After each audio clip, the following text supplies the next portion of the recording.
नमस्कार दोस्तों, मैं हूँ भावेश और स्वागत है आप सभी का मेरे इस YouTube चैनल फैक्ट बिगिंस में। तो आज की वीडियो में हम वेदों के बारे में जानेंगे। अगर आप हमारे इस चैनल पर पहली बार आए हो तो प्लीज चैनल को सब्सक्राइब कर बेल आइकन को ऑन कर लीजिएगा, जिससे कि मेरी सारी लेटेस्ट वीडियोस की नोटिफिकेशन आपको सबसे पहले मिले। और साथ ही इस वीडियो को लाइक और शेयर करके अपना प्यार बरसा दीजिएगा दोस्तों, क्योंकि आपका प्यार हमें बहुत मोटिवेट करता है। So friends, here the fact begins. इस जगत, इस जीवन एवं परमपिता परमेश्वर, इन सभी का वास्तविक ज्ञान वेद है। आइए देखते हैं वेदों का परिचय। वेद दुनिया के लगभग सबसे पुराने लिखित दस्तावेज है। वेद ही हिंदू धर्म के सर्वोच्च और सर्वोपरि धर्मग्रंथ है। ऐसा माना जाता है कि वेदों के आधार पर ही दुनिया के अन्य मजहबों की उत्पत्ति हुई, जिन्होंने वेदों के ज्ञान को अपने अपने तरीके से भिन्न भिन्न भाषा में प्रचारित किया। वेद शब्द संस्कृत के वेद शब्द से निर्मित है, अर्थात इस एकमात्र शब्द में ही सभी प्रकार का ज्ञान समाहित है। प्राचीन भारतीय ऋषि, जिन्हें मंत्रदृष्ट कहा गया है, उन्हें मंत्रों के गुण रहस्य को ज्ञान कर, समझ कर, मनन कर, उनकी अनुभूति कर, उस ज्ञान को जिन ग्रंथों से संकलित कर संसार के समक्ष प्रस्तुत किया, वो प्राचीन ग्रंथ वेद कहलाए। एक ऐसी भी मान्यता है कि इनके मंत्रों को परमेश्वर ने प्राचीन ऋषियों को अप्रत्यक्ष रूप से सुनाया था, इसीलिए वेदों को श्रुति भी कहा जाता है। सामान्य भाषा में वेद का अर्थ है ज्ञान। वस्तुतः ज्ञान वह प्रकाश है जो मनुष्य मन के अज्ञान रूपी अंधकार को नष्ट कर देता है। वेद पुरातन ज्ञान विज्ञान का अथाह भंडार है। इसमें मानव की हर समस्या का समाधान है। वेदों के ब्रह्म यानी ईश्वर, देवता, ब्रह्मांड, ज्योतिष, गणित, रसायन, औषधि, प्रकृति, खगोल, भूगोल, धार्मिक नियम, इतिहास, रीति रिवाज आदि लगभग सभी विषयों से संबंधित ज्ञान भरा पड़ा है।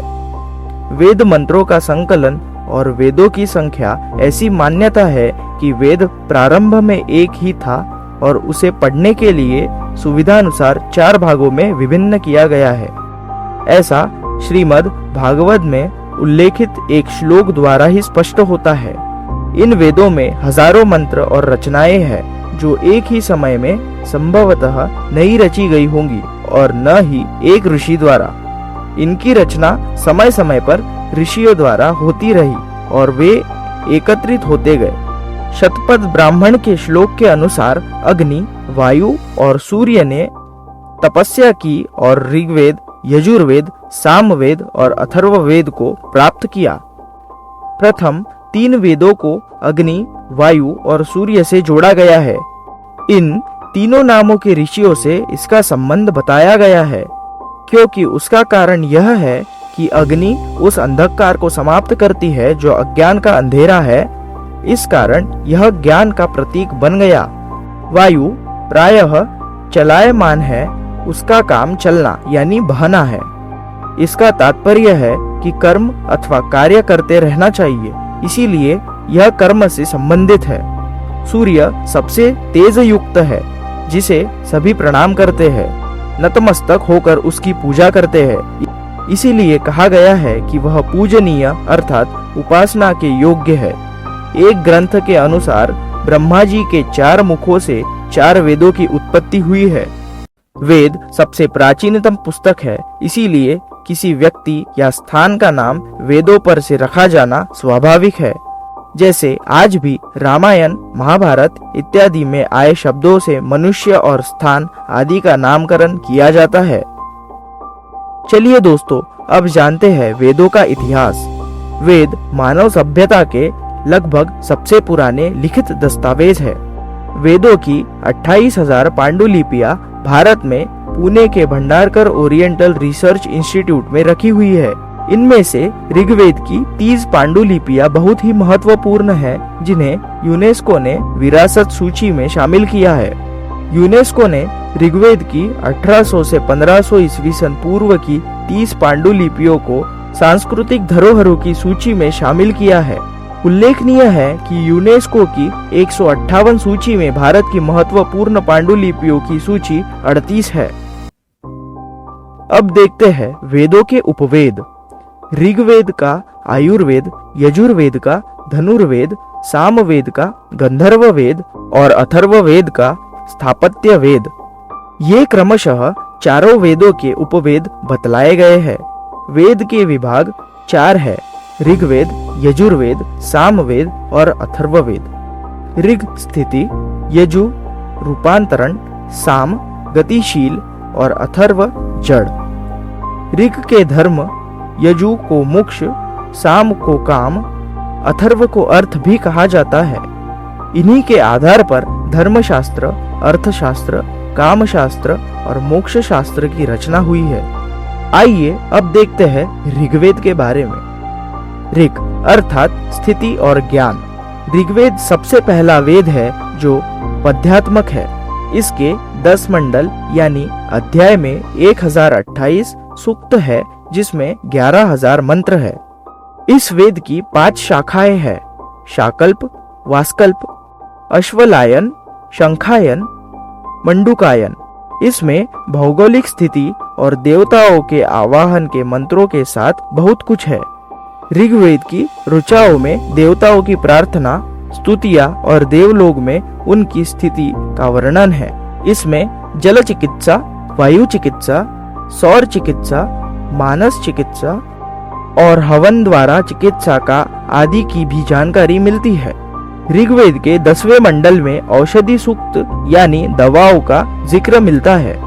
इसमें औषधियों की संख्या 125 के लगभग बताई गई है, जो कि 107 स्थानों पर पाई जाती है। औषधि में सोम का विशेष वर्णन है।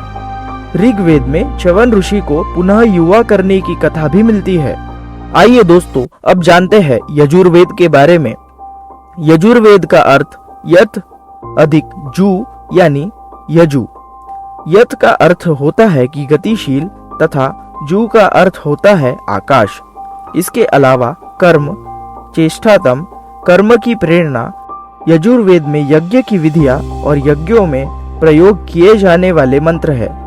यज्ञ के अलावा तत्वज्ञान का वर्णन भी इसमें मिलता है। यह वेद गद्यमय है। इसमें यज्ञ की असल प्रक्रिया के लिए गद्य मंत्र है। इस वेद की 2 शाखाएं हैं, शुक्ल और कृष्ण। कृष्ण वैशंपायन ऋषि का संबंध कृष्ण से है। कृष्ण की 4 शाखाएं हैं। शुक्ल याज्ञवल्क्य ऋषि का संबंध शुक्ल से है। शुक्ल की 2 शाखाएं हैं। इसमें 40 अध्याय है। यजुर्वेद के एक मंत्र में व्रीहि धान्यों का वर्णन प्राप्त होता है। इसके अलावा दिव्य वैद्य और कृषि विज्ञान का भी विषय इसमें मौजूद है। सामवेद, साम का अर्थ रूपांतरण और संगीत है, सौम्यता और उपासना। इस वेद में ऋग्वेद की ऋचाओं का संगीतमय रूप है। सामवेद गीतात्मक यानी गीत के रूप में है। इस वेद को संगीत शास्त्र का मूल माना जाता है। 1824 मंत्रों के इस वेद में 75 मंत्रों को छोड़कर शेष सभी मंत्र ऋग्वेद से ही लिए गए हैं। इसमें सविता, अग्नि और इंद्र देवताओं के बारे में जिक्र मिलता है। इसमें मुख्य रूप से 3 शाखाएं मिलती है और 75 ऋचाएं हैं। आइए दोस्तों, अब जानते हैं आखिरी वेद अथर्ववेद के बारे में। अथर्व का अर्थ है कंपन और अथर्व का अर्थ अकंपन। ज्ञान से श्रेष्ठ कर्म करते हुए जो परमात्मा की उपासना में लीन रहता है, वही अकंप बुद्धि को प्राप्त होकर मोक्ष धारण करता है। इस वेद में रहस्यमयी विज्ञाओं, जड़ी बूटियों, चमत्कार और आयुर्वेद आदि का जिक्र मिलता है। इसके 20,000 अध्यायों में 5,687 मंत्र है। इस वेद के 8 खंड है, जिसमें भेषज वेद और धातु वेद ये 2 नाम मिलते हैं। तो दोस्तों, ये थी हमारी आज की वीडियो संक्षिप्त वेदों के ज्ञान के बारे में। अगर आपको वीडियो अच्छी लगी हो तो प्लीज वीडियो को लाइक और शेयर जरूर करें। मैं मिलता हूँ आपसे ऐसे ही किसी इंटरेस्टिंग से फैक्ट के साथ। तो तब तक के लिए bye bye and stay safe.